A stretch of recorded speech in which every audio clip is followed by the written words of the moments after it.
Day 192 of hitchhiking from Southampton to South Africa.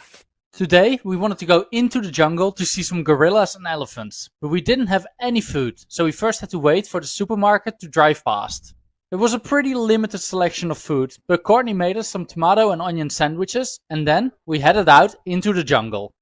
Our tour guide today was named Bruno, and he didn't speak a word of English, so communicating was quite hard, but he seemed nice enough, and we basically just followed him around all day as he cut us a path through the thick jungle.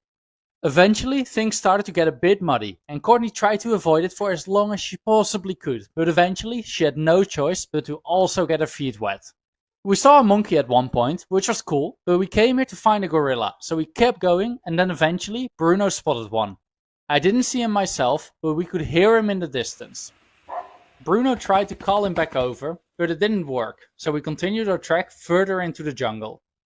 This was by no means an easy trek. We got very dirty, and by the end, I was absolutely destroyed. The end point was this field, where you can sometimes see gorillas and elephants, but unfortunately, when we were there, all we saw was a couple of bees. After staying here for a while, we headed back towards the village, but there was a little bit of a problem, as it was already 4 PM and we still had about 6 hours of walking ahead of us. Now, walking around at night in the second largest rainforest in the world sounds pretty cool, but it can also be quite dangerous, especially without any food or water. We saw some animals on the way back, but for most of it we just tried to stay as close as we could to Bruno, who, even at night, seemed to effortlessly navigate his way through the jungle, and just before 10 PM we made it back to the village and took a bath in the river.